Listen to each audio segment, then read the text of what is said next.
ইব্রাহিম আলাইহিস সালাতু ওয়াস সালামের জন্মের সংক্ষিপ্ত ওয়াকিয়া ঘটনা ইতিহাস আলোচনা করব। ওমা তৌফিকি ইল্লা বিল্লাহ। ইব্রাহিম আলাইহিস সালাতু ওয়াস সালাম তার সংক্ষিপ্ত ইতিহাস, সংক্ষিপ্ত জীবনী, বাচপানের জীবনী সব মিলিয়ে বলতে গেলে আমি এতটাই বলতে পারি যে ইরাকের বাবেল প্রদেশের দক্ষিণ দিকে ফোরাত নদীর উপকূল ভাগে উর নামক একটি শহর ছিল, যে শহরে বসবাস করতেন একজন ব্যক্তি, তার নাম হলো আজার। ফোরাত নদীর উপকূল ভাগে উর নামক শহরে বসবাস করতেন আজর নামে একজন ব্যক্তি। 70 বৎসর পর্যন্ত বিবাহিত হওয়ার পরও 70 বছর ধরে তার কোনো সন্তান জন্মগ্রহণ করেনি। অনেক কান্নাকাটি করার পরে 70 বৎসর পর আল্লাহ পাক রব্বুল আলামিন ওই আজরের একটা পুত্র সন্তান দান করেছিলেন, যে সন্তানটির নাম রাখা হয়েছিল ইব্রাহিম, পরবর্তীতে আলাইহিস সালাতু ওয়াস সালাম। এই ইব্রাহিম নবী আলাইহিস সালাতু ওয়াস সালাম ওখানেই জন্মগ্রহণ করেছিলেন। তো কোনো পিতার যদি 70 বছর পরে সন্তান জন্মগ্রহণ করে তার খুশি হবে কি হবে না বলেন? তো তিনি খুশিতে আনন্দে আটখানা হয়ে গেলেন, এত খুশি হলেন যে তিনি খানার সভা তৈরি করলেন, উৎসব অনুষ্ঠানের আয়োজন করলেন যে আমি মানুষকে খানা খাওয়াবো। গণ্যমান্য ব্যক্তিদেরকে দাওয়াত দিলেন, রাজদরবারে যারা ওঠা বসা করেন তাদেরকে দাওয়াত দিলেন। ওই সময়কার যারা বিচক্ষণ ব্যক্তি, পণ্ডিত ব্যক্তি, ধর্মের ধারক বাহক ছিলেন, আপনাদেরকে বোঝাতে বলে যে ওই সময়কার যারা জ্যোতিষী ছিলেন বা ওই সময়কার যারা আলেম ছিলেন তাদেরকে দাওয়াত করলেন। 70 বছর পরে সন্তান জন্মগ্রহণ করেছে, বিশাল খুশির বিষয়। তো এতগুলো মানুষকে দাওয়াত করলেন, তো যারা ধর্মের ধারক বাহক ছিলেন, পণ্ডিত ছিলেন, আলেম ছিলেন, তানারা ওই রাত্রে দাওয়াত যেদিন খেলেন ওই রাত্রে তানারা দেখলেন এক উজ্জ্বল বৃহৎ তারকা পূর্ব আকাশে উঠেছে, যে তারকাটি আকাশের চতুর্দিকের তারকাগুলিকে গ্রাস করে নিচ্ছে। তো ওনারা এই দৃশ্য দেখে ভবিষ্যবাণী করলেন যে একটি উজ্জ্বল বৃহৎ তারকা আকাশের চতুর্দিকের তারকাগুলিকে গ্রাস করে ফেলছে। তো ওনারা এই দৃশ্য চামড়ার চোখে দেখে ভবিষ্যবাণী করলেন, যে বাড়িতে আজ আমরা দাওয়াত খেয়েছি, যে বাচ্চার জন্মগ্রহণ করার কারণে ওই ইব্রাহিম পরবর্তীতে প্রভাবশালী ব্যক্তি হবে, যার ইতিহাস কিয়ামতের আগ পর্যন্ত মানুষের কলিজার ভিতরে ঢুকে থাকবে, যাকে মানুষ স্মরণ করবে। আলহামদুলিল্লাহ, সেই ইব্রাহিম নবীর ইতিহাস আজ মানুষ স্মরণ করছে কি করছে না। কয়েক হাজার হাজার বছর পরেও ইব্রাহিম নবীর নাম উচ্চারিত করছে, এমনকি নামাজের ভিতরে দরুদে ইব্রাহিম, ইব্রাহিম নবীর নাম সম্পর্কে একটা দরুদ আমার বিশ্বনবী ঢুকিয়ে দিয়েছেন। জোরে বলো সুবহানাল্লাহ। দরুদে ইব্রাহিম পড়ি কি পড়ি না আমরা নামাজের ভিতরে? আল্লাহর নবীর যে কবার নাম এসেছে ওই দরুদে ইব্রাহিমে গুনে দেখবেন ইব্রাহিম নবীর ততবারই নাম এসছে। তো ইব্রাহিম আলাইহিস সালাতু ওয়াস সালামের নাম স্মরণ করছে আজ আর কিয়ামত পর্যন্ত করে যাবে। সেদিনকার যারা পণ্ডিত ছিলেন, আলেম ছিলেন, জ্যোতিষীবিদ ছিলেন, তানারা ওই তারকা দেখে, উজ্জ্বল বৃহৎ তারকা দেখে ভবিষ্যবাণী করেছিলেন। এরপরের ঘটনা, ইব্রাহিম আলাইহিস সালাতু ওয়াস সালাম বাচপান থেকেই তিনি চিন্তাশীল ছিলেন, চিন্তা ফিকির করতেন যে আমাকে কে বানালো, এই বিশাল পৃথিবীর জমিনকে কে বানালো, বিশাল বড় আসমানকে কে বানালো, বিশাল বড় সমুদ্রকে কে বানালো, আম গাছকে কে বানালো, জাম গাছকে কে বানালো, নারকেল গাছকে কে বানালো, খেজুর গাছকে কে বানালো, বিশাল বড় বড় পাহাড়কে কে বানালো, আমার আব্বাকে কে বানালো, আমার মাকে কে বানালো, আমাকে কে বানালো, এইভাবে তিনি চিন্তা ফিকির করে যেতেন। আজ আমরা চিন্তা ফিকির করি? সময় নেই। আমাদের ছেলেরা চিন্তা ফিকির করে না, আইপিএল এর চিন্তা ফিকির, যে মাগরিব বাদ এশা বাদ আসর বসবে রাস্তার পাশে, সেই চিন্তা ফিকির। এর ঝাড়ের বাঁশ নিয়ে তার ঝাড়ে দেয়া হবে, এই চিন্তা ফিকির। ঘুরে ঘুরে দেখছে গ্রামের নারকেল গাছে, কার কার নারকেল গাছে কতগুলো নারকেল হয়েছে, মাল সব এবারে যাবে রাত্রে, বাদুড়ের মতন উঠবে আর চুরি করে খাবে, বলে গ্রামের মাল তো জায়েজ। এই চিন্তা ফিকির আমাদের ছেলেদের, আমাদের জওয়ানদের। এখনো ভালো করে কথা বলতে শেখেনি, দুধের গন্ধ যায় না মুখ থেকে, ওর চিন্তা ফিকির ওই মেয়েটার হেভি একটা চিঠি দিতে হবে, বুঝতে পারি, এই চিন্তা ফিকির। তা আমাদের ছেলেরা কি আল্লাহর ওলি হবে? আমাদের মেয়েরা আল্লাহর ওলি হবে? হযরত ইব্রাহিম আলাইহিস সালাম চিন্তা ফিকির করছেন, আমার স্রষ্টাকে, আমার বানানেওয়ালাকে, আকাশের মালিককে, জমিনের মালিককে, আমার স্রষ্টার খোঁজ পেতেই হবে। কে সে জন, কে সে জন, তার সন্ধান আমাকে পেতেই হবে। ইব্রাহিম আলাইহিস সালাম সন্ধান করতে করতে করতে করতে মহান আল্লাহ সুবহানাহু ওয়া তাআলার সন্ধান পেয়ে গেলেন। আল্লাহ পাক তাকে নবুয়ত দান করলেন, নবুয়ত প্রাপ্ত হলেন, তিনি নবী হলেন, ইসলামের প্রচার প্রসার শুরু করে দিলেন। প্রথম অংশে তিনি হযরতে নূহ আলাইহিস সালামের বাড়িতে গেলেন, সেখানে তিনি কয়েক বৎসর ছিলেন, ওখান থেকে এই দিনের প্রচার প্রসার করেছিলেন।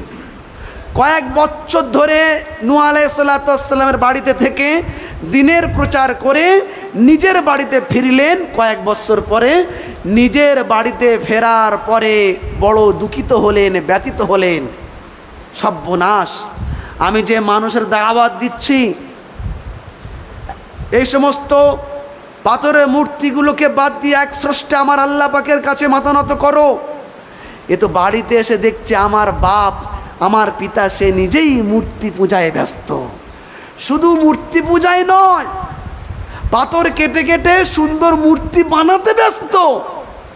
ও সর্বনাশ, বাইরের মেহনত করতে গিয়ে তো বাড়ির ভিতরে আগুন চলে যাচ্ছে।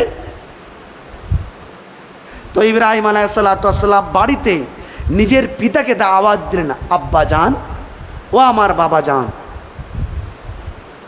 আপনি যে মূর্তি পাথর কেটে কেটে মূর্তি বানাচ্ছেন আর মূর্তি পূজা করছেন আর মানুষকে করাচ্ছেন, এগুনে করানো যায় না।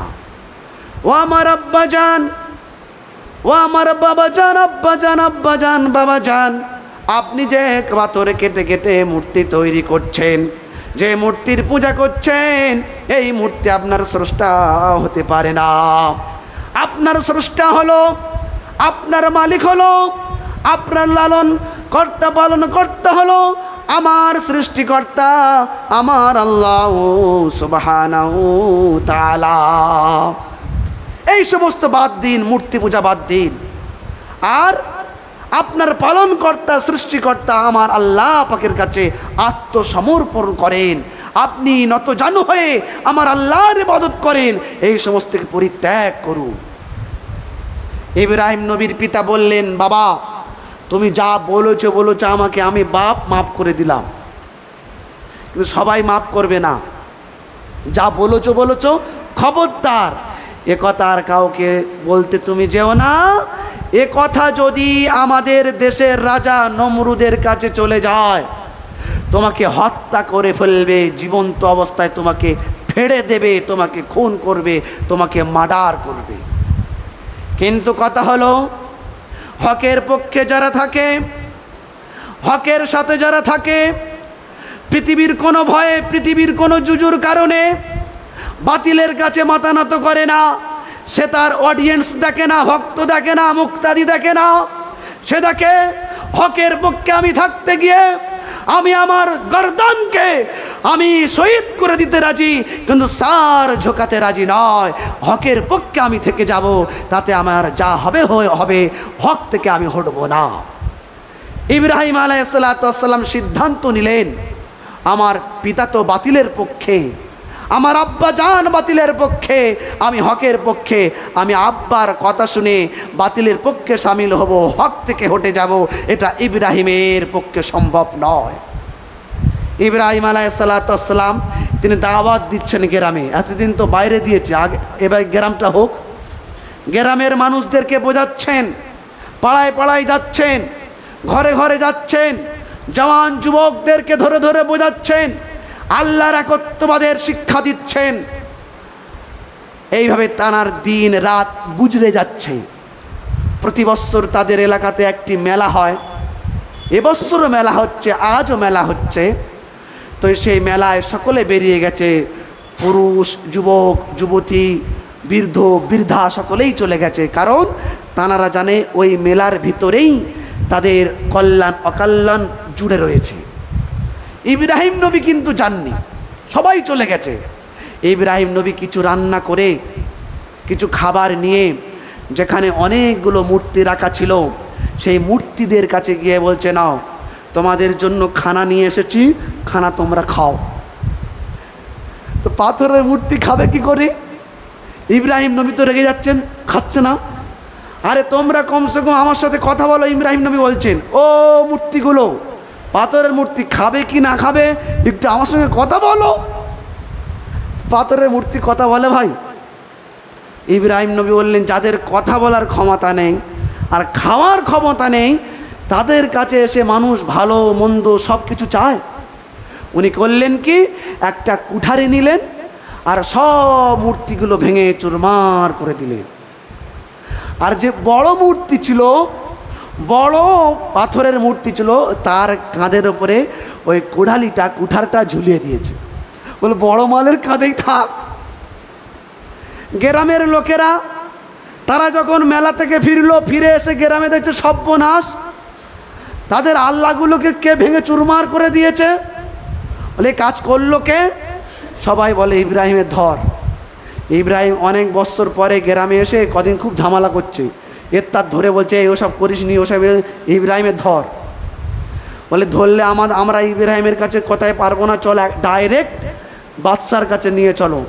নমরুদের কাছে নিয়ে গেল, বাদশার কাছে। নমরুদ বলছে, হে যুবক, তুমি কি এই মূর্তিগুলো ভেঙেছো? ইব্রাহিম নবী বললেন, আমাকে কেন জিজ্ঞাসা করছেন, যাবো না। ওই বড় মালটাকে জিজ্ঞাসা করলেও বলে দেবে তো, যার কাঁধে মাল ঝোলানো আছে। মানে কুঠারিটা যার কাঁধে ঝোলানো আছে, সেই বড় মূর্তিটা ওর কাঁধে তো ঝোলানো আছে, ওকে জিজ্ঞাসা করেন। তখন বাদশাহ বলছে, আরে খ্যাপা, মূর্তি কি কথা বলতে পারে? ইব্রাহিম নবী বলছেন, আমি তো এটাই বোঝাতে চাচ্ছিলাম, যে কথা বলতে পারে না সে মানুষের কি করে উপকারে আসতে পারে, অর্থাৎ মূর্তি পূজা করা যেতে পারে না।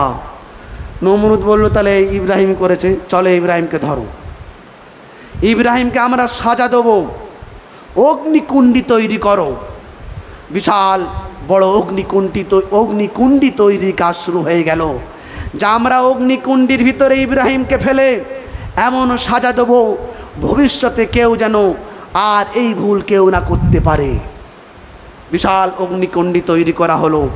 যখন অগ্নিকুণ্ডি তৈরি করা হচ্ছে, কিছু কিছু মানুষ কাঠ কেটে কেটে আনছে, কেউ আবার কাঠগুলো সাজিয়ে গুছিয়ে দিচ্ছে, কেউ আবার অগ্নি সংযোগ করছে, লেলিহান অগ্নিশিখা ঊর্ধ্বগামী হতেছে আর হইহুল্লা করছে। আর যুবক আর যুবতী একে অপরের গলা জড়িয়ে ধরে নাচতেছে আর চুমো খাচ্ছে আর বলছে ইব্রাহিম নবীকে, ও ইব্রাহিম, তোমার চোখের জ্যোতি ভালো আছে তো? এই যা হচ্ছে দেখতে পাচ্ছ, সব তোমার জন্যই করা হচ্ছে।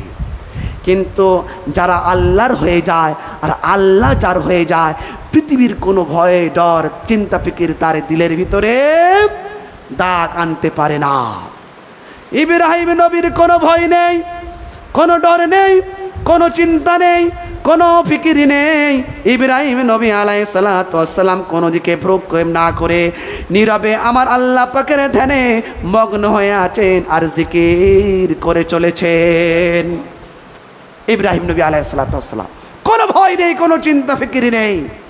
অগ্নিকুণ্ডি তৈরি করা হয়ে গেল, বিশাল প্রজ্বলিত অগ্নিকুণ্ডি। এত আগুন জ্বালানো হলো তার ভিতরে যে আগুনের তাপ এত দূর পর্যন্ত যেতেছে যে 60 গজের ভিতরে কোনো মানুষের দাঁড়ানো সম্ভব হচ্ছে না। তাহলে চিন্তা করুন আগুনের পাওয়ারটা, তেজটা কত দূর যাচ্ছে। বিয়ে বাড়ি যে রান্না হয় বড় বড় চুলোয়, আগুনের তাপ 1-1.5 হাত দূর পর্যন্ত আসে কি আসে না?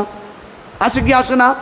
তাহলে অত বড় অগ্নিকুণ্ডিটা এত বড় তৈরি করা হয়েছে যে 60 গজ তার ভিতরে কেউ দাঁড়িয়ে থাকবে এ ক্ষমতা কারোর নেই। মানে এত দ্রুত বেগিতে আগুনের তেজ এবং পাওয়ারটা বের হচ্ছে। নমরুদ চিন্তা করলো যত দূরে যদি আগুনের তাপ আসে, পাওয়ার আসে, 60 গজের ভিতরে দাঁড়ানো কারোর পক্ষে সম্ভবপর না হয়, তাহলে আমরা ইব্রাহিম নবীকে ফেলবো কি করে? যেখানে মানুষ দেখবেন হতাশ হয়ে যায়, হতাশ হয়ে যাওয়ার পরে আল্লাহর কাছে আশ্রয় নিতে হয়। যখন আল্লাহর কাছে আশ্রয় না নেয় কেউ, শয়তান সেখানে সুড়সুড়ি দেয়। এটা আবার ব্যাখ্যা দিতে গেলে সময় চলে যাবে, আসল ঘটনাটি বলে দিই। তো সেই সময় ইবলিস এসে মানুষ রূপী হয়ে নমরুদকে বলল, এক কাজ করো, একটি চরক গাছের চরকের সাথে ইব্রাহিমকে হালকা রশি দিয়ে বাঁধো আর সেই চরক ঘোরাতে থাকো। যেমন মেলায় চরকি বা নাকড়দোলা যেমন হয় ওই টাইপে তৈরি করা হলো। চরক গাছের চরকের সাথে নবী ইব্রাহিমের সাথে হালকা রশি দিয়ে বাঁধা হলো। চরক যখন ঘোরানো হবে সে এইভাবে ঘোরানো হোক আর নাকড়দোলার মতন ওপর নিচে হোক, সে যেভাবে হোক না কেন, হালকা রশি দিয়ে বাঁধো, চরক ঘোরাতে থাকো। ঘোরাতে ঘোরাতে রশি ছিঁড়ে কিংবা খুলে ইব্রাহিম পড়ে যাবে, আগুনে পুড়ে ছারকার হয়ে যাবে, আমাদের মনের আশা আকাঙ্ক্ষা পুরা হয়ে যাবে। নমরুদ বলল, ঠিকই বলেছ। তাই করা হলো। চরকের সাথে ইব্রাহিম নবীকে হালকা রশি দিয়ে, মানে রশিটা নিয়ে হালকাভাবে বেঁধে আর চরক ঘুরিয়ে দেওয়া হলো। কিন্তু চরক ঘোরানোর আগে যখন চরক ঘোরাবে, চরকের সাথে যখন দড়ি দিয়ে রশি দিয়ে চরকের সাথে নবী ইব্রাহিমকে বাঁধা হলো, চরক ঘোরাবে কিন্তু চরক ঘুরছে না। তাই ইবলিস এসে আবার মশওয়ারা দিল, এক কাজ করো, ইব্রাহিম নবীর চরক তোমরা কিয়ামত পর্যন্ত ঘোরাতে পারবে না, অসতী নারীদের স্পর্শের কারণে এই চরক গাছ ঘুরবে, এই চরকটি ঘুরবে। নমরুদ আদেশ দিল, বেশ্যাখানায় থেকে পতিতলায়ের কয়েকটি মেয়েকে নিয়ে আসুন। আনা হলো, তাদের হাতের স্পর্শে চরক ঘুরতে লাগলো। তো নমরুদ তখন বলল, যে মেয়েদের বেশ্যাখানার পতিতলায়ের মেয়েগুলোর হাতের স্পর্শের কারণে চরক ঘুরে গেল, এই মেয়েগুলোর মাথায় টিপ পরিয়ে দাও। গত বছর আমি বলেছিলাম এদের মাথায় টিপ পরিয়ে দাও, পরবর্তীতে কাজে আসলে আবার ডাকবো আমরা। তাহলে আমাদের মায়েরা, এনারা হলেন ভালো নারী, সতী নারী, তাই এনাদের কপালে টিপ মানায় না, টিপ হলো অসতী নারীদের জন্য। নমরুদ এখান থেকেই উদ্বোধন করেছিল টিপ, এজন্য মুসলিম যারা হবে তাদের বাড়ির মেয়েদের টিপ পরাবে না। তো নমরুদ ওই সমস্ত পতিতলায়ের মেয়েদের মাথায় টিপ পরিয়ে দিল, এদের হাতের স্পর্শের কারণে চরক ঘুরে গেছে, প্রয়োজন হলে আবার ডাকা হবে। এখান থেকে টিপ পরা শুরু হয়েছিল ইতিহাস। যাই হোক, আমি আর সেদিকে যেতে চাই না।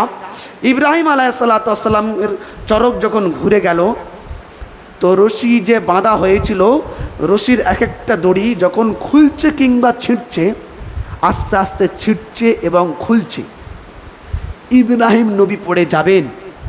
এমন সময় কয়েকজন ফেরেশতা এসে বলছেন, আসসালামু আলাইকুম ইয়া নবী আল্লাহ, ওগো আল্লাহর নবী, আপনি এখনই পড়ে যাবেন নমরুদের অগ্নিকুণ্ডে। আপনি যদি পড়ে যান, আপনার পুরো শরীরটা জ্বলে পুড়ে ছারকার হয়ে যাবে। আপনি একবার আমাদেরকে আদেশ দিন, আমরা আপনাকে হেফাজত করে নমরুদের অগ্নিকুণ্ডটা সমুদ্রে নিক্ষেপ করে দেব। ইব্রাহিম নবী বললেন, তোমরা কারা? বললেন, আমরা ফেরেশতারা। বলে, তোমাদের ডেকেছে কে? আমি তো ভাই তোমাদের ডাকি নাই, কেন তোমরা এসেছো? আমি এমন কোনো অন্ধ আল্লাহর ইবাদত করি না যে আল্লাহ আমার দৃশ্যটা দেখতে পাচ্ছেন না, আমার যদি হেফাজত করতেই হয় আমার আল্লাহ পাক হেফাজত করবে। আমি আর আমার আল্লাহর ভিতরে তৃতীয় কোনো মাধ্যম অবলম্বন করতে চাই না।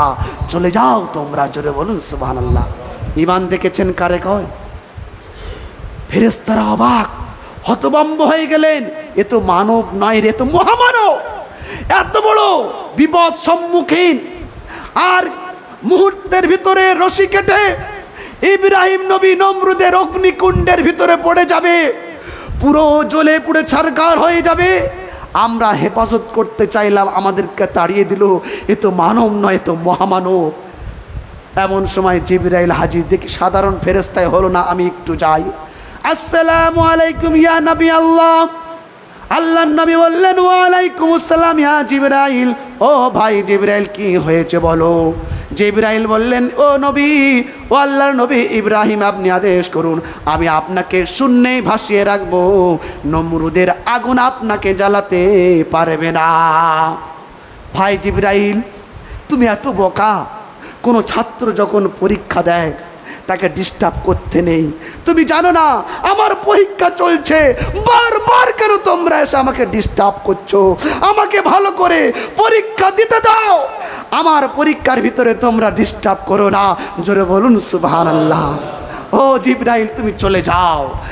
আমার যদি হেফাজত করতেই হয় আমার আল্লাহ পাক করবে, আর আগুনে পুড়লে যদি আমার আল্লাহ খুশি হয় আমি আগুনেই পুড়ব, আর আমার বাঁচাতে যদি আল্লাহর ইচ্ছা হয় আল্লাহই বাঁচাবে।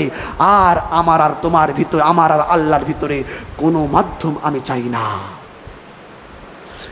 কথা শেষ না হতে হতে রশি এবারে কাটছে, এই রশি কাটছে, কেটে গেল, রশি কাটলো বা কিংবা খুলে গেল কিংবা কেটে গেল। এমন সময় ইব্রাহিম নবী কেটে পড়ে গেলেন আগুনের ভিতরে। আল্লাহ পাক আগুনকে হুকুম করলেন, আল্লাহ রাব্বুল আলামিন বলেন, ইয়া নারু কুনি বারদাও ওয়া সালামান আলা ইব্রাহিম। হে আগুন, আমার ইব্রাহিমের জন্য শান্তিদায়ক ঠান্ডা হয়ে যাও, আরামের বিছানা হয়ে যাও, সুন্দরের ব্যবস্থা হয়ে যাও। ইব্রাহিম নবী বলছেন, আমি যখন নমরুদের অগ্নিকুণ্ডে পড়ে গেলাম যেন মনে হচ্ছে ফুলের বাগানে আমি দোল খেতেছি। জোরে বলুন সুবহানাল্লাহ। নমরুদ তখন চিৎকার করতে লাগলো, হে আগুন, তোর কি হলো? তোর কি জ্বালানি শক্তি কমে গেল? তুই কেন ইব্রাহিমকে জ্বালাতে পারছিস না? আল্লাহ পাক আগুনের জবান খুলে দিল, আগুনের ভিতর থেকে জবাব আসলো, এই বেঈমান নেমখারাম, হারাম কর শয়তানের বাচ্চা, কাফেরের বাচ্চা, তুই একবার এসে দেখ আমার জ্বালানি শক্তি কমে গেছে না ভালো আছে। তুই আয়, তোর বাপকে ডাক, তোর 14 পুরুষকে ডাক। শুধু তোদের নয়, আমার এই আগুন দিয়ে আল্লাহ পাক চাইলে তাম দুনিয়াকে জ্বালিয়ে পুড়িয়ে ছারখার করে দিতে পারি, কিন্তু ইব্রাহিমের একটা পশম পড়াতে পারবো না। জোরে বলুন না সুবহানাল্লাহ। আমার জ্বালানি শক্তি কমে যায়নি। আমার সোনার ভাইরা, আমার বলার উদ্দেশ্য এটাই, ইব্রাহিম আলাইহিসসালামকে আল্লাহ পাক কেমনভাবে পরীক্ষা নিলেন আর তাকে খাঁটি সোনা বানিয়ে দিলেন, খাঁটি সোনা বানিয়ে নিলেন। এই জন্য যারা আল্লাহ পাকের খাস হবে, দেখবেন যারা একটু দিনদার, পরহেজগার, মুত্তাকি, আল্লাহওয়ালা, বিপদ তাদের পিছন ছাড়ে না। এ কিছু মানুষ বোঝে না, এই তুই নামাজ পড়ি তোর বিপদ, তোর অ্যাক্সিডেন্ট, তোর মুখ, নিশ্চয়ই ওর মধ্যে কোনো গলদ আছে। আমাদের ভুল ব্যাখ্যা করে অনেকে, দাড়িওয়ালারাই ভুল ব্যাখ্যা করে, বেদাড়িওয়ালারা তো কী ব্যাখ্যা করবে? করে না, যে নিশ্চয়ই এর ভিতরে কোনো গলদ রয়েছে, না এত বড় বিপদ কেন, এর বাড়িতে এত বড় অসুখ কেন, ওর স্ত্রী কেন এত বড় অসুস্থতার ভিতরে পড়ে আছে, কেন ওর ছেলে এত বড় অসুস্থতার ভিতরে পড়ে আছে। এটা কোনো সঠিক বিচার নয়। যে যত আল্লাহর নিকটবর্তী হবে আল্লাহ তাকে বিপদ মুসিবা দিয়ে তাকে খাঁটি বানিয়ে নেবেন, দুনিয়া থেকে তাকে মুক্ত করে নেবেন। এটা আল্লাহ পাকের সংবিধান, আল্লাহ পাকের রুলস। আমি কি বোঝাতে পারলাম?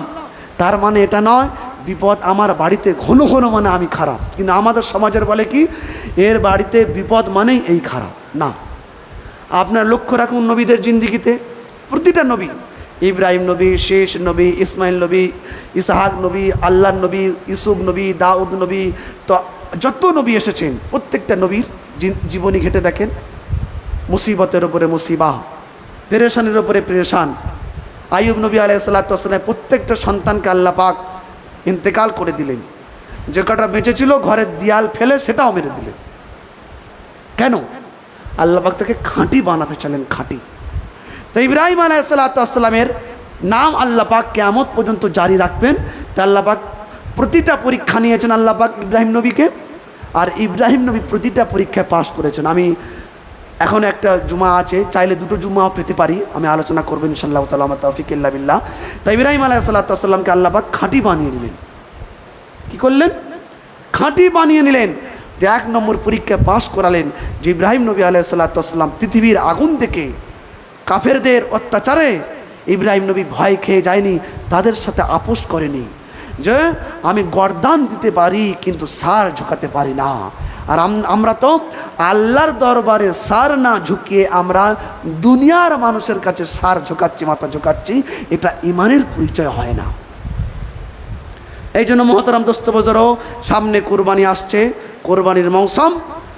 আমরা সকলে এই কুরবানিটাকে কুরবানি মনে করে পালন করব। কুরবানি আল্লাহ পাক যাদের আওকাত সামর্থ্য দিয়েছে, আমরা কুরবানি দেবো, পশু দেবো। আমি গত জুম্মায়ও বলেছিলাম যে কুরবানি আমাদের সকলে দিতে হবে। কুরবানি কাদের প্রতি ওয়াজিব এটা বলতে নেই, এটা আমার গত জুম্মায় বলা হয়নি, ফট করে বলে দিই 1 মিনিটের ভিতরে। কুরবানি কাদেরকে দিতে হবে? কুরবানি কাদেরকে দিতে হবে?